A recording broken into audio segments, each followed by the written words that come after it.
Good morning, welcome to Developing Stories. Kunle Aluyo is my name.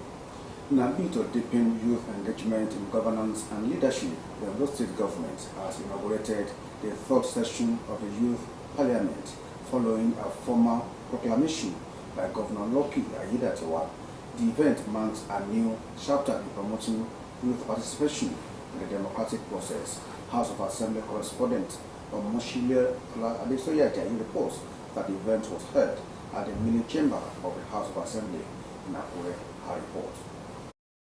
The official inauguration of the Youth Parliament in Ondo State is sequel to its proclamation by Governor Lucky Aiyedatiwa as a platform for young people across the 18 local government areas to contribute to governance, express their views on developmental issues. The initiative, the third in the series, is aimed at building youth capacity in governance, advocacy, and democratic participation. Governor Lucky Aiyedatiwa, represented by his deputy, Dr. Olaide Adelami, who declared the Youth Parliament open, expressed the present administration's commitment to nurturing the next generation of political leaders. I want to reiterate our administration's commitment to nurturing the young people of our state as responsible citizens and future leaders.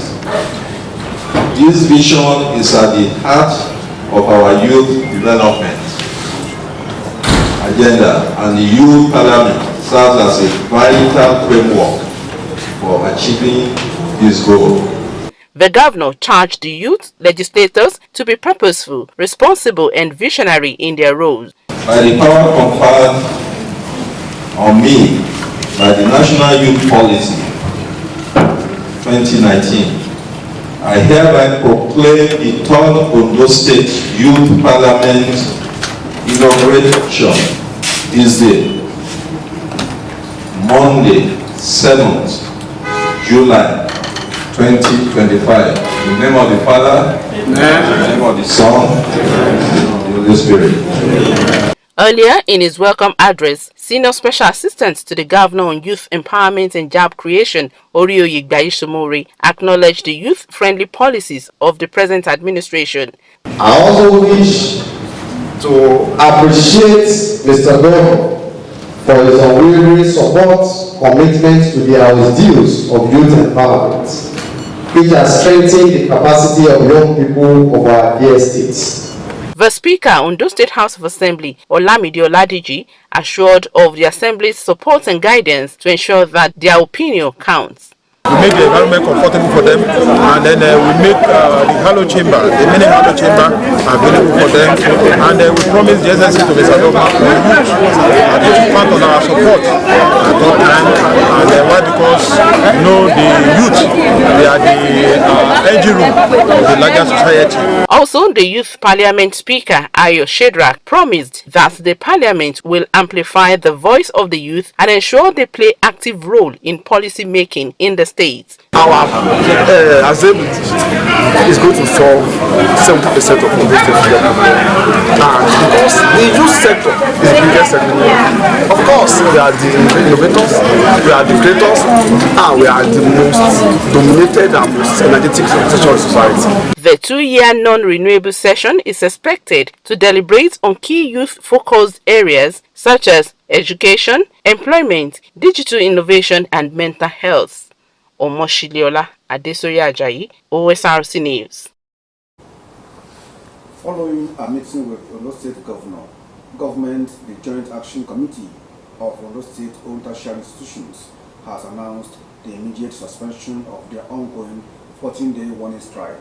The strike involved staff from Adekunle Ajayi University at Akoko, Olusegun Agbaje University of Science and Technology, Okitipupa, University of Medical Sciences, Ondo, and Rufus Polytechnic, Owo. The committee comprises the Senior Staff Association of Nigeria University, SANO, Non-Academic Staff University, NASU, National Association of Academic Technologists, NAT, and Senior Staff Association of Nigerian Polytechnics.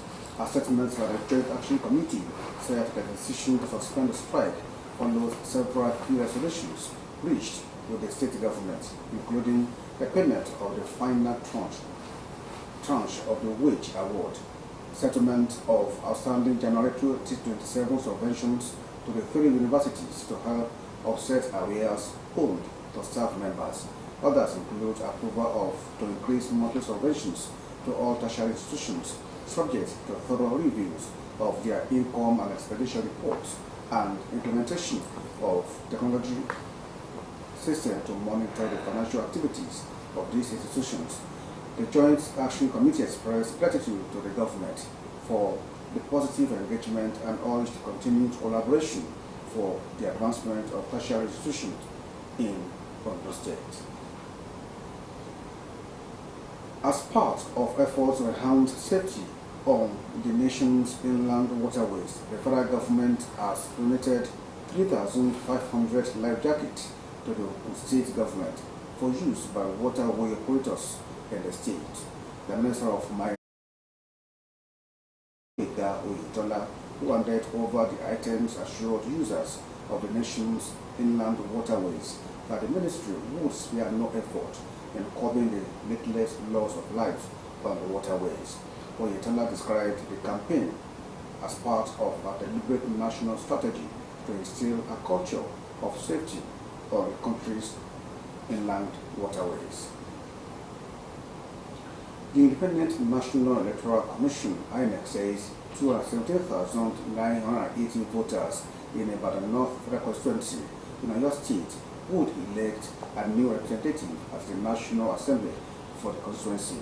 The board that 19 registered political parties in the state were eligible to participate in the by-election, adding that all participating political parties will campaign from August 2 to August 14.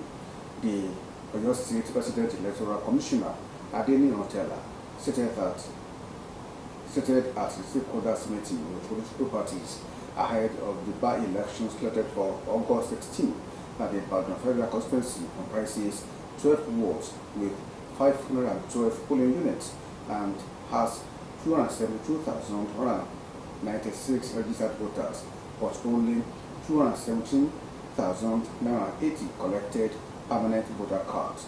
He added that the Commission already had some of the non-sensitive election materials in its custody. The newly inaugurated board of the Federal Airport Authorities of Nigeria, FAM, has pledged to operate strictly within its statutory limits while driving progress for the agency. Immediate past national chairman of the All Progressive Congress (APC), Abdullahi Ganduje, made these commitments during the unveiling ceremony in Abuja, led by the Minister of Aviation and Airspace Development, Festus Kayamo, SAN. Ganduje, a former governor of Kano State, assured that the board would carefully study the fund path to avoid overstepping its authority, a common issue between both the executive management and the ministry, emphasized the importance of balancing adherence to legal boundaries with proactive service delivery. Minister of Aviation, Festus Kayamo, SAN, expressed confidence in the board's expertise to tackle challenges such as infrastructure deficits and involving global aviation dynamics. He urged the board members to uphold transparency, governance, and the principle outlined in the Fund Act, including safety, security, sustainable development, and enhanced passenger experience. The Attorney General of the Federation and Minister of Justice, Lateef Fagbemi, SAN, has assured responsibility for prosecuting suspect links to the in Yelawata community, Guman local government area of Brino State. The tragic attack resulted in multiple fatalities and displaced thousands, provoking widespread condemnation across the nation. Following investigations by the Nigerian Police Force and other security agencies, 26 individuals were arrested and reportedly confessed to their involvement in the killings. And that's it.